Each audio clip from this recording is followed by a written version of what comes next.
Hello and welcome back to this very occasional series of Storyteller Talks. My name is Joan and I am the storyteller on our campaign here at Charismatoac called Song of Tara. It is a werewolf the apocalypse campaign, and consequently what I'm about to talk about today may not have much bearing directly, and then again maybe it does. Today, I wish to talk about a slightly contentious and certainly controversial issue, which over the years I've seen plague an awful lot of gaming groups. Specifically, I'm going to talk about player alignment. Now, um, not all alignments are created equal in the eyes of a lot of players, and not every game system out there uses an alignment system, and even those that do often have very different takes on them. However, I suppose the most well-known and commonly referred to system of alignment is the original system from Dungeons and Dragons, later Advanced Dungeons and Dragons, and now Pathfinder, which uses the twin axes of chaos to lawful and good to evil. This allows for a number of different alignment combinations, obviously, and in many, many game groups, this can become a bone of contention. Other systems, like the old system, Chaosium, used a completely different system where there wasn't two axes, there was simply a line going from left to right, from the purest of pure beneficent do-gooder who would never ever so much as look at a puppy in the wrong way, to the blackest, darkest, most obscenely evil, mustache twirling, dick dastardly go home villain. These and those are just two examples, obviously, and some systems like Werewolf use no alignment system whatsoever. But at the core of this problem, which often arises, as I mentioned, in many game groups, is people feel that certain alignments and certain, shall we say, outlooks in characters are unwelcome or banned. Now, far be it from me to tell storytellers, game masters, what you want to call yourself out there, that you can't ban certain alignments in a game group. I'm not going to say that, because that would be fairly hypocritical. What I can say is I don't personally believe in banning anyone from playing the character they want.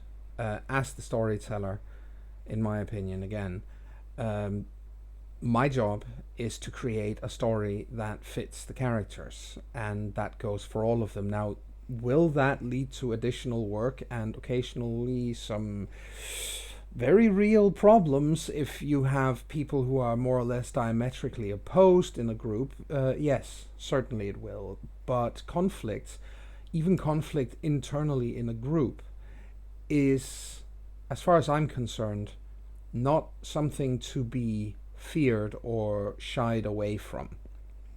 Not in itself, at least.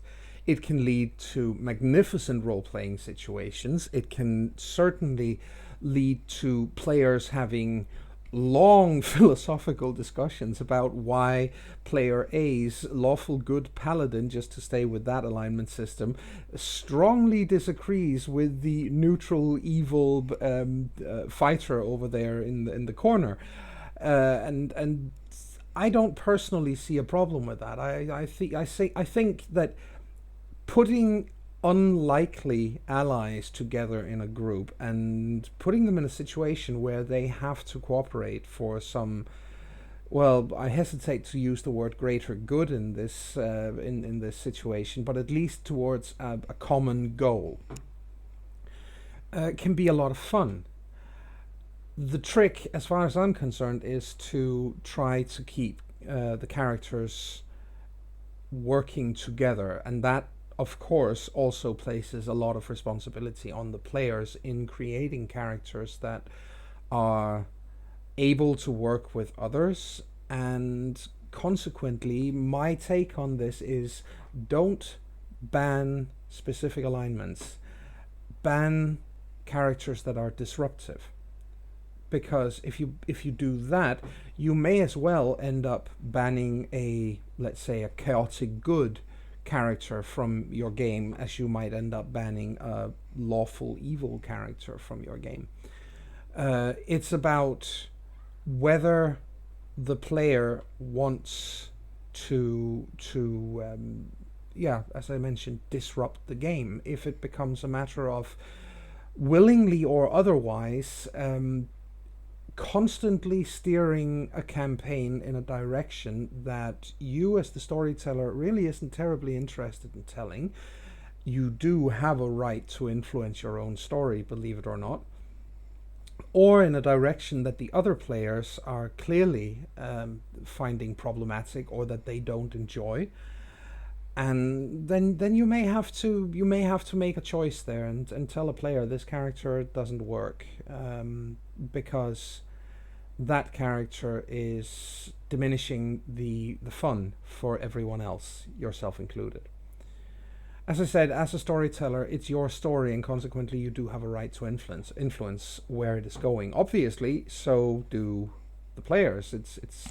It's in their best interest to try to steer the story in certain directions, but there's nothing wrong in wanting a thin red line, so to say, to proceed through the entire story, through the entire narrative, if you would, of the story you want to tell. Have a good idea of where you want to start and roughly where you want to end.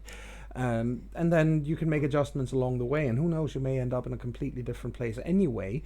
But telling the players that they can basically take your entire story premise and run off in some direction that completely removes all focus from what you wanted to do and from what you wanted to tell, probably would make the story and the campaign a lot less fun for you. And you have just as much right to have fun as any of the players sitting around the table, or in the case of us here at Charismatoac, on any of the other Skype lines. It can be a difficult balance to strike. I'm not going to deny that. It's not easy. At times it can in fact be really bloody hard. And I would be lying if I said we hadn't had such situations arise in our group as well. We have. I'm not going to go into any details, but they have happened. Having a character who is evil can work in a group where he's the only evil character. There are nuances of evil as well. It doesn't have to be that if you play an evil character, you have to go out and become a mass murdering, axe wielding lunatic, killing everything within sight and making a special case of slaughtering everyone in every orphanage you come by. It can simply be a matter of outlook. A version of a character can be about. It can be about how do you perceive life? What philosophy do you live by? It can be something as simple as being unconcerned with the value of the lives of others. It can be to the point where you don't actually care if you kill or maim or hurt others, because to you that just doesn't matter. That would probably be less a matter of evil than it would be a matter of psychopathy, as in the character is unable to understand the impact of his actions or her actions on others. and even if they can understand it, then simply disregarding the value of others and their emotions. That is, in fact, one of the things that psychopathy is all about. Uh, but it can also be a matter of, for example, let's say a lawful evil character can be um, someone who wants to conquer the nation because he or she feels that the nation they live in is being led very poorly and haphazardly. They want to become the leaders of this state in which they live, and consequently they want to start a rebellion in order to take over. And once they've done so, once they have taken over, then they will introduce a fairly brutal regime of suppression of their opponents, but they will still rule through the letter of the law. However, those laws are likely to be far more draconian and far less forgiving, and probably a whole lot stricter than if you were living in a neutral or a good aligned nation where the legislation would be crafted along those philosophical lines. So in that situation, you may not, in fact, be dealing with someone who wants to kill everyone. In fact, it may very well be that that evil aligned character wants to stop killing. Let's say that this nation in which they live is embroiled in a civil war. This character says, I have an idea for how to stop this. However, in order to implement that, I have to take over control of the nation, and then I will introduce law and order in a manner and legislation of a kind which will ensure that this won't happen again, in effect creating a police state. That would still, strictly speaking, fall under the header of lawful evil, but in the process, this evil character may very well succeed in stopping a brutal civil war in which people are dying left, right, and center. It's in such a situation, that character could easily work in a group of otherwise good aligned people who would also very much like to stop this horrible civil war in which people are dying left, right, and center.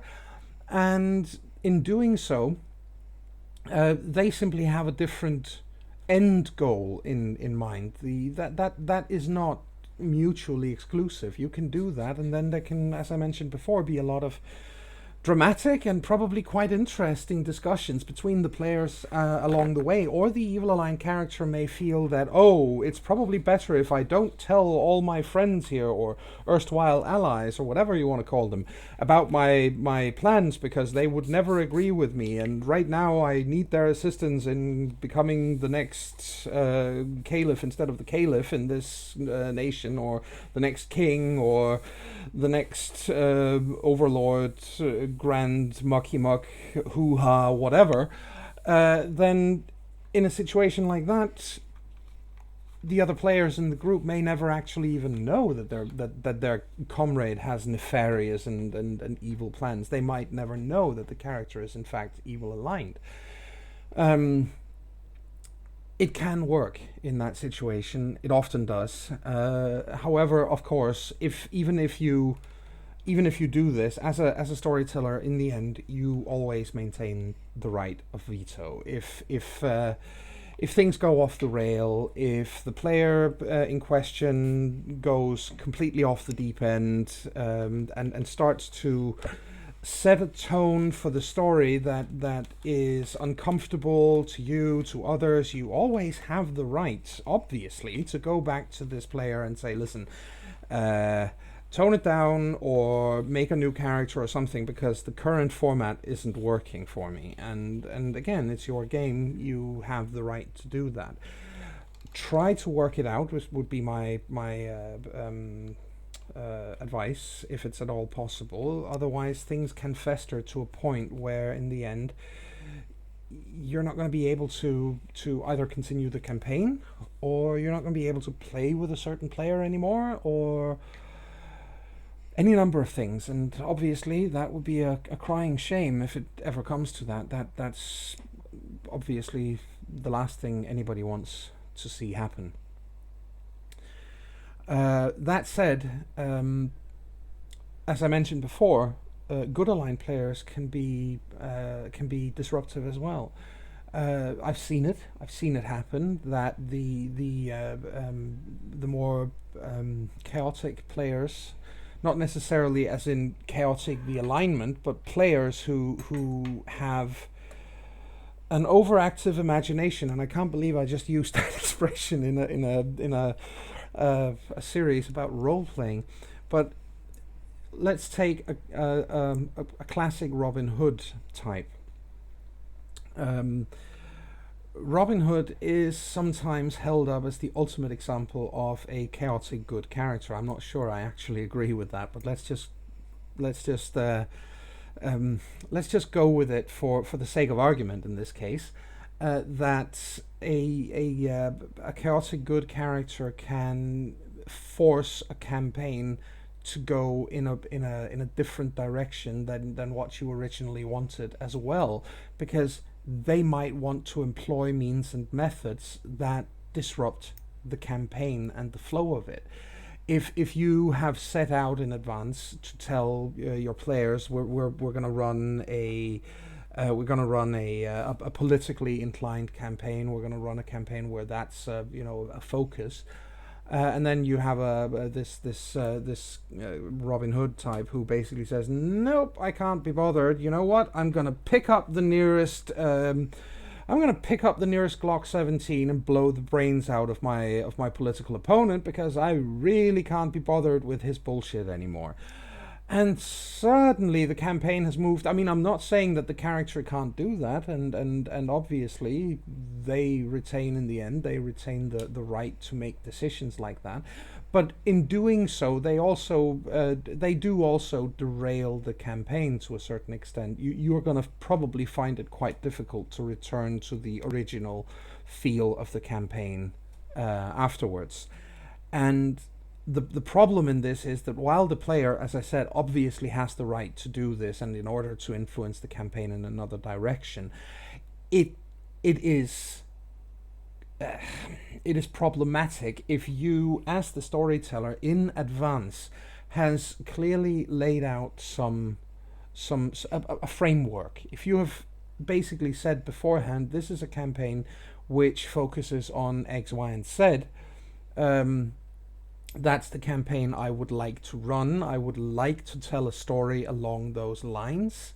Then it's a matter of mutual respect that you give the players a fairly large amount of leeway to move around and do things their way. But at the same time, I don't think it's too much to ask for the players to also show at least, at least pay lip service to to your stated mission objectives in running this campaign.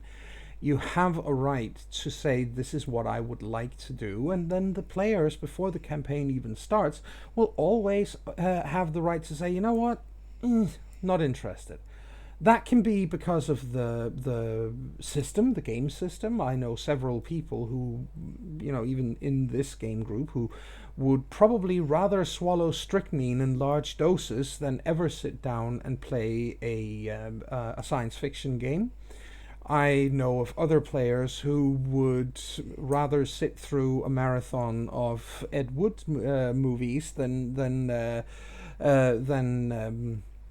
voluntarily play a superhero themed game, and so on and so forth. There are many different types of games that people don't like. There are also, even if they agree with the system, there are also people who say, you know what, I want to go out and kill, maim, and slaughter. What I'm interested in is to create a character that can do the most possible damage. I'm going to optimize my character from start to finish, and I want to play a murder hobo. I want to, and this is an expression some of you may not have heard of, but it is an expression in the gaming community that is being bandied around from time to time.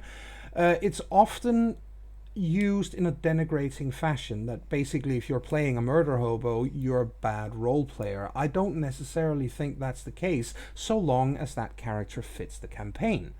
If in advance you've basically told your players, what I want to do is run a dungeon crawling campaign. I want to run a campaign where absolutely the main focus is that you guys go from battlefield to battlefield, from dungeon to dungeon, from dangerous situation to dangerous situation, and you will come up against increasingly difficult enemies, and you will have to vanquish them all. Role playing will be an afterthought. It'll be something that happens while you are splitting orc warlords' skulls. That kind of thing. I don't have an inherent problem in that. It's a kind of game I don't personally find very interesting, but other people do, and there's nothing wrong with that. So long as it's something that has been laid down and agreed upon beforehand, that is the kind of campaign that everyone is interested in playing. And now that I'm saying that everyone is interested in playing, this in the end also is a core issue here. And I know that I said this is about alignment, but it ties in, so bear with me. The thing is that when you start a new campaign, or even a campaign that you're already running but that has, let's say it's been going on for a good long while, you need to start up a new story. This is in fact about to happen with A Song Atara. They've got maybe 1 or 2 sessions left at the time of recording this on their current storyline. They have, again, at the time of recording this, they have just ended the storyline known as Aaron's War. They will now have a couple of low pressure intermezzo campaign sessions where they have time to do stuff like work on building their skills or improve their list of gifts and that sort of thing. That's then a new story starts, and I've explicitly asked my players for input about what they would like the next chapter to be like. What do they actually want to work on? Then I can, because they will have shown interest in a number of things, and then I can take a look at it and say, that might make an interesting story, or that could be fun. This is fairly. This is something which is easier to do, obviously, in a free-form campaign like A Song Atara. If you're running a pre-written campaign, then less so, because again, it's pre-written. But I would always encourage people to sit down and agree before a story starts on what is it we want from this story. What is it we're looking for in this campaign, in this story, in this game, and then for everyone to try to work together in order to have the best possible experience. And this is where alignment versus disruptiveness really comes into it. Because if you can create a character which has a diverting alignment from everyone else, but you are able to make it work within the framework of the story and within the framework of the group, then more power to you. If you but if you're disruptive rather than looking at the alignment, then you are literally causing you're lessening the fun for everyone else in the group. And then maybe if that's the kind of campaign you want to play and you don't feel that you're getting it in the group you're in, maybe you need to find another group. Maybe you need to suggest a new game is started in which you can play that kind of thing. And push comes to shove, maybe you're going to have to start such a game and be the storyteller yourself. If it's because you absolutely want to be a player in a campaign like that, try to negotiate with the other players and the storyteller before the campaign starts to say, I would like to see some of this also be part of it. I would like to have a chance to go out and smash orcish warlords and split their skulls, to use the example from before. And then, provided the stars align and everyone else is willing and possibilities arise, yada, yada, yada, and you have a GM or a storyteller who's actually willing to put in a bit of extra work towards it, hey presto, you're probably going to find an orc warlord with a skull that needs splitting. The problem, as I see it at least, becomes when you more or less unilaterally decide that what you want to do is, well, it takes precedence over what everyone else wants, and it takes precedence over what was laid out before the campaign starts. Um, then it becomes an issue. Then it's something that needs to be dealt with in the group before a rift forms, a split forms in the group where people can no longer play or with each other, or a game is ended prematurely or something along those lines. Um, I haven't always been terribly good at doing this myself. I absolutely acknowledge the fact that this is me sitting here preaching about some fairly hard learned lessons. Um, However, this is also meant as something that can hopefully help you as a storyteller, as a player out there, even to maybe think about these things, to give it some thought ahead of a campaign starting, ahead of a story starting up. Try to, in some way, coordinate what your expectations are with everyone else. And there is absolutely nothing wrong in saying, you know what, this isn't what I'm looking to play, I'll sit this one out. In fact, I think in many ways that is greatly preferable to saying, oh well, it's a role playing group. I want to play some more. I don't get enough role playing in my life as it is, so I'll just play in it even if it's not the kind of campaign I'm interested in, and it's not the game system I like, and it's not, geared towards the kind of character I want to play. In just for a moment, let's go back to the example of the murder hobos before. There are campaigns out there that literally function like that. There are convention scenarios that are written like that. Obviously, that's not exactly a campaign. That's like a one-shot. One of the most successful convention scenarios of the part of Denmark that I come from the late 90s and early noughts, was about, well, that was very, very simply put, it was a game where the game master turned up with something like 50 pre-written characters, handed out the first, he would more or less mix them like you would shuffle cards, and then he would just hand out the top 6 of them to the players around the table. And they would then be thrust right into an absolutely horrifically dangerous situation with an absolute minimum of backstory. They would be badly overmatched, and they would probably get slaughtered very, very quickly, at which time the character who had just been killed vanished and had never been there, and were instead replaced by the next character in the huge pile of characters. And then that person played as if that was the character who had been there all along. It was massively popular. People knew what it was they went in for. It was 4 hours of complete and total bloodshed. People were having an absolutely obscene amount of fun with this because it was something that people knew in advance. However, if they had been told in advance that this is going to be a scenario in which, or a story in which you have to really use your noggin, you have to spend a lot of time thinking, you have to be, it's intellectually challenging on a very high level, then I'm pretty sure most people would have come away from this in a very disappointed, sort of foul mood. So this is why it's important to sit down before a game starts up, regardless of system, and have what we have had here on Charismatoac. We usually call them Session Zero.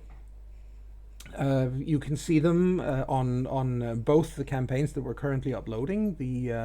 There's one for Song of Tara, and there's one for Daniel's Burning Wheel campaign. They also had a Session Zero, and I'm pretty sure that in the future any uploads campaigns that may start at a later date will also have a session zero, because it allows people to create their characters, talk them over. I mean, let's not kid around here. People will, before session zero ever happens, people will have character ideas. They will probably even contact me if I'm the storyteller and say, I have an idea. I would really like to play this or that kind of character. Is that, how what do you think of that? And then I can give them some feedback or say, maybe that doesn't fit precisely, but how are you going to go about it? Or, yeah, that sounds great. Let's try that.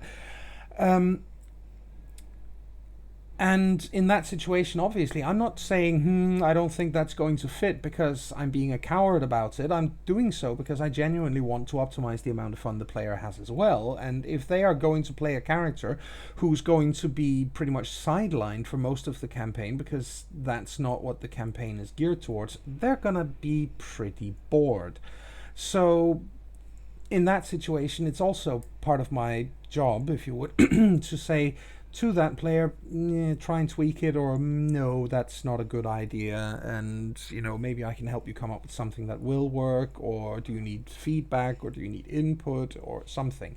But eventually you're going to end up with session zero, where all the players can sit down and talk to each other face to face, or in our case using Skype in a group call, and simply talk over what is it we want.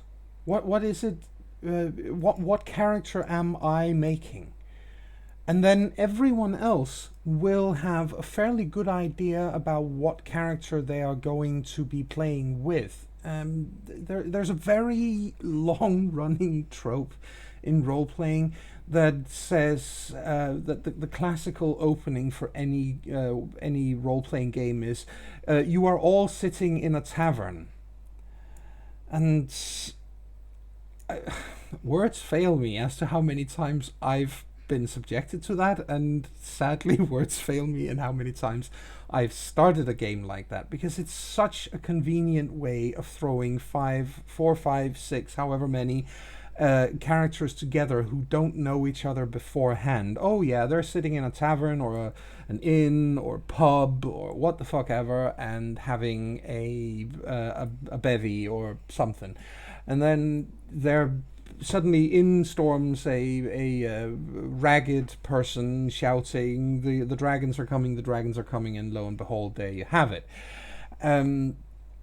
That's the classic, but that doesn't mean that the characters need that the players, not the characters, but that the players can't know anything about the characters they're going to play with in advance.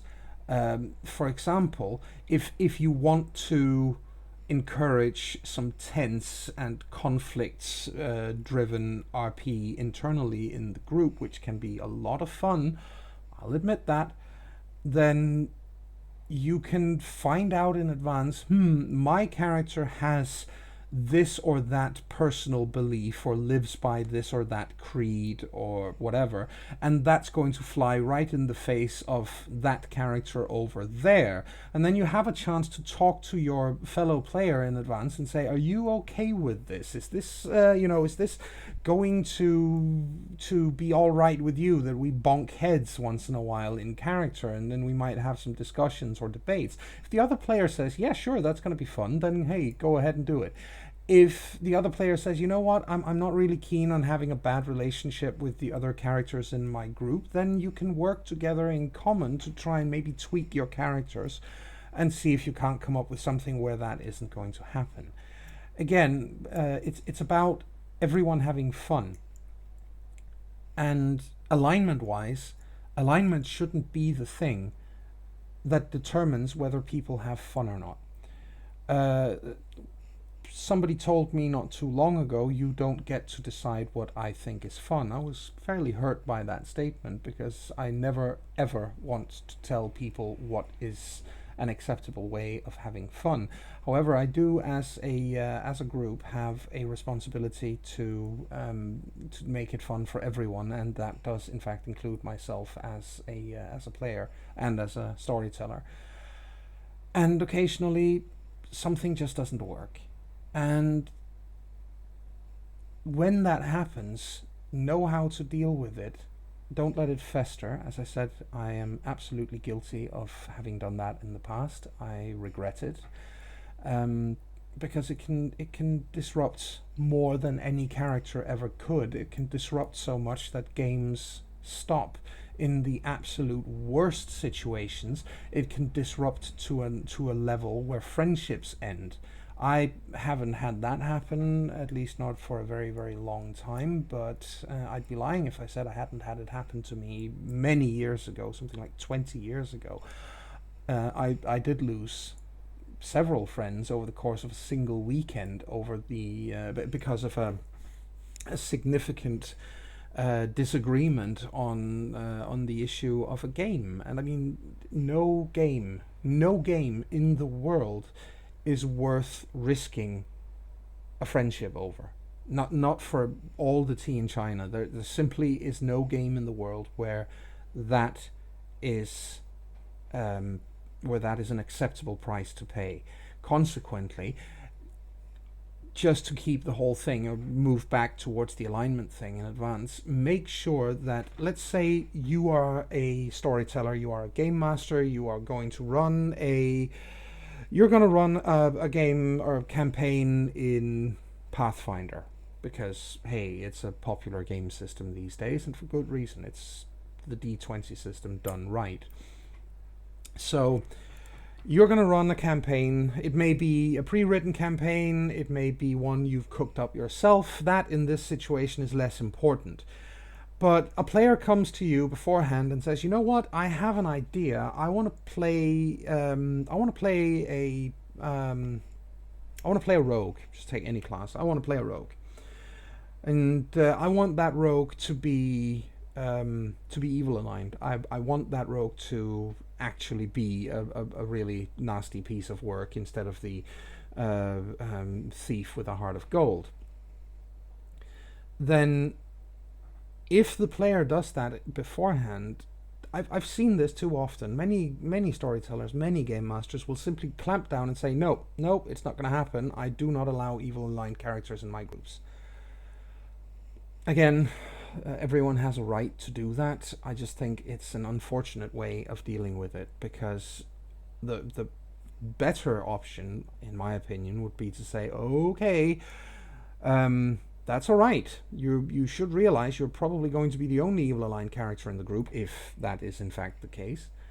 You're probably going to be fairly isolated in some situations that deals with morality. Are you okay with that?" And if the player is in fact okay with that, possibly after you give him or her a couple of examples of situations that may very well arise, considering the tone of the campaign that you're about to run. Then if they're all right with that, then say, "Okay, fine. Let me just make sure I get what it is you mean when you say you're going to play an evil aligned character. What is it about this character that makes him or her evil? What is it that makes this person so morally bankrupt that we would refer to them as evil?" And you can then have, hopefully, a good and positive dialogue with the player, in which you can again tweak things so that they work, so that you are comfortable with it and the player still wants to play this character. Very recently, I actually had an idea to play in a game group that's about to start up, and in which I am a player. I had an idea to play an evil aligned cleric, and the GM in this situation handled it, in my opinion, absolutely perfectly by saying, "Okay, how are you going to do that? How are you going to make that character fit into this story? This isn't going to be simple, because this is a very a campaign which deals with higher morality and good versus evil, and the players are on the side of good. How are you going to reconcile that with a character who from nature would be aligning herself with the forces of evil? And we talked about it for a while, and while we both agreed that the idea for the character in question was really good, um, not to not to be too modest about it, but yes, I do believe that that character was quite good. We also agreed that that character simply wouldn't fit into the campaign. I have therefore shelved this character. I'm not forgotten it. I still want to play that character one day, but it's going to be in a different campaign with a different feel, where that character would fit in, where I would still have fun, and where I wouldn't risk constantly doing shit that would make the other players go, oh, fuck, not again.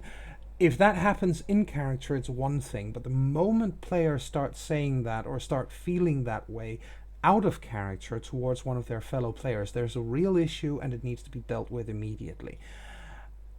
Therefore, my suggestion, and I'll end on that, my suggestion is when people turn up with the intention of playing someone of an alignment that would be contrary to what you normally would allow, if you're one of the storytellers who have basically said, no, you know what, I'm not going to allow evil aligned characters, next time somebody suggests that, maybe I'm just making a suggestion, obviously, but maybe don't discount it out of hand. Maybe instead turn around and say, all right, again, what is it that makes this character evil? And then if the player says,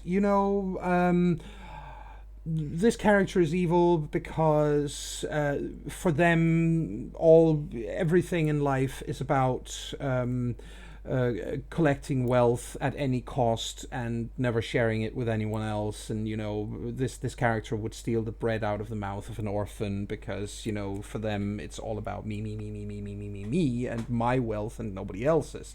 Now, yeah, sure, that could probably work in a lot of campaigns. It could also maybe be tweaked ever so slightly so that it fits into your campaign. Who knows? That might be possible. If the player says, well, I want to make a homicidal maniac and I basically, I want to slaughter absolutely every single NPC we come across because that character is a blood-crazed maniac. If you're not planning on running a murder hobo campaign, then you might probably want to tell that player, you know what, I don't think so. And both of those situations and everything in between the two would, in my opinion at least, be they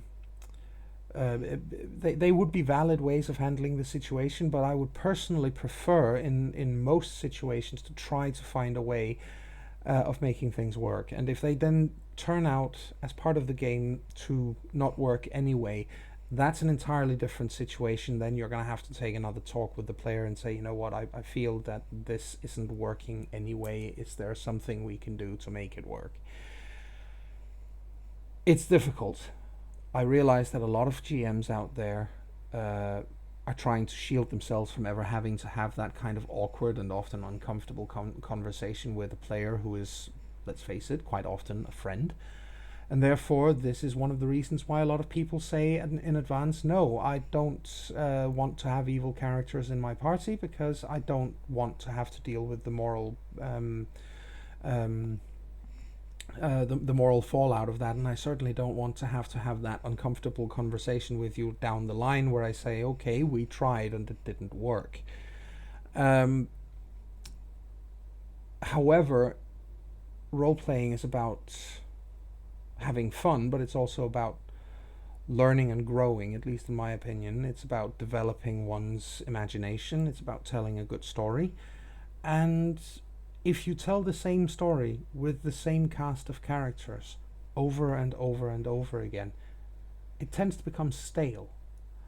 Once in a while, just once in a very rare while, it is fun to throw a firecracker into the hen house and watch the chickens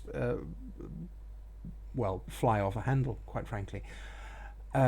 Just for the just for the fun of it, I suppose you can take Heath Ledger's version of the Joker and his statement that some men simply want to watch the world burn, and apply that. If you're running a campaign where it's fine to let the world burn, then allow someone to play that character if it's what they want to do. If you're not running such a campaign, tell them, yeah, okay, you want to watch the world burn. I want to run this campaign. Let's see if we can't compromise and find a place in the middle where you might not watch the whole world burn, but you do have a pack of firecrackers and there is a hen house over there. That is compromising, and as with everything else in life, role playing includes that sort of thing.